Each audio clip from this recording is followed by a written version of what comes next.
کیا سارے مردوں کو آپ نے جو ہے وہ ذلیل کر کے رکھ دی ہے؟ ایک پری پلانڈ ایک سازش کے تحت جو ہے وہ آپ نے یا ایکسپلائٹ کیا اپنے پاکستانی معاشرے کو، پاکستانی مردوں کو، پاکستان کی اخلاقیات کو، پاکستانی مردوں کی کردار کو آپ نے ایک سیکنڈ کے اندر ان کو رول کے رکھ دیے۔ آپ اس معاملے کو انویسٹیگیٹ کریں۔ 14 تاریخ کو یہ واقعہ ہوتا ہے، کیوں 18 تاریخ کو ایف آئی آر کٹتی ہے؟ 15 تاریخ کو اگر آپ دیکھیں سوشل میڈیا پہ اس وقت ہر چیز موجود ہے۔ 15 تاریخ کو she was living a normal life، 16 کو she was living a normal life، 17 کو she was living a normal life۔ 18 کو کیا ہو گیا ایسا کہ ایک راتوں رات ایک پلان تشکیل دیا گیا، راتوں رات جو ہے وہ ایک منصوبہ بندی کی گئی اور پورے پاکستانی معاشرے کو جو ہے وہ ان کی روایت کو مسخ کر کے رکھ دیا گیا۔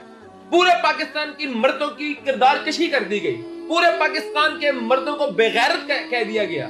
اس بات کو، اس واقعے کو یہ کیوں یہ تاثر دیا جا رہا ہے کہ عورت گئی، 400 بندہ اکٹھا ہو گیا، موب بنا اور عورت پہ اٹیک کر دیا اس نے؟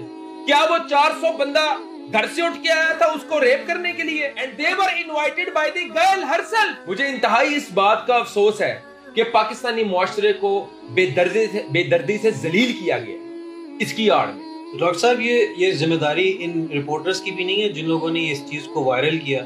ان کو نہیں چاہیے تھا کہ اس کی تحقیق کرتے پہلے؟ میں یہ سمجھتا ہوں کہ یہ صرف اور صرف ویوز کے چکر میں، صرف اور صرف شہرت کے چکر میں، صرف اور صرف ریٹنگز کے چکر کے اندر آپ نے اپنے معاشرے کا، پاکستان کی عزت کا جنازہ نکالا۔ صرف اپنی ریٹنگز کے چکر میں آپ نے پاکستان کی عزت کا جنازہ نکال کے رکھ دیا ہے، پاکستانی مردوں کو ذلیل کر کے رکھ دیا ہے۔ آپ مجھے ایک بات بتائیں، ہم کھڑے ہوتے ہیں، میں ڈاکٹر صبیح علی کرام سب سے پہلے کھڑا ہوتا ہوں، آپ احتجاج کریں، احتجاجی کال دیں، ان جیسے بغیرتوں، ان جیسے ذلیل لوگوں پہ جو لڑکیوں کے اوپر ہاتھ ڈالتے ہیں، جو لڑکیوں کے اوپر چھیڑ چھانی کرتے ہیں، جو لڑکیوں کو ہراس کرتے ہیں، ان کے خلاف سخت سے سخت کارروائی کا مطالبہ میں کرتا ہوں آپ کے پلیٹ فارم سے۔ لیکن یہ کیا طریقہ ہے کہ آپ جو ہے پورے پاکستانی معاشرے کو ذلیل کر کے رکھ دو؟ آپ نے پاکستان کے اندر اس طرح کے بیانات دو کہ خوش نصیب ہیں وہ لوگ جن کے گھروں میں بیٹیاں نہیں ہیں۔ آپ کی بہن کے ساتھ، ہماری بہنوں کے ساتھ کب ایسے واقعات ہوئے ہیں بتائیں آپ مجھے؟ بازار میں ہم لوگ جاتے ہیں، ہم فریلی گھومتے ہیں۔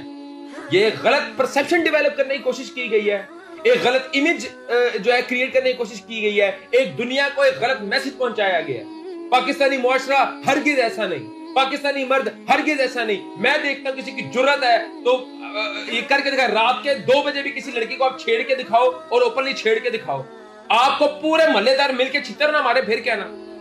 یہ ہمارے معاشرے کی عکاسی کرتا ہے۔ ہمارے معاشرے میں آج بھی عورت کو ادب کی نگاہوں سے دیکھا جاتا ہے، آج بھی ہمارا یہ پرسپشن ہے، آج بھی ہمارا یہ ایک مائنڈ سیٹ ہے کہ بیٹیاں سانجی ہوتی ہیں۔ میں یہ سمجھتا ہوں اس کے پیچھے، یہ میری پرسپشن ہے، یہ میری اوپینین ہے، اس طرح کی واقعات جو ہیں اس کے پیچھے کوئی ایجنڈا ہوتا ہے۔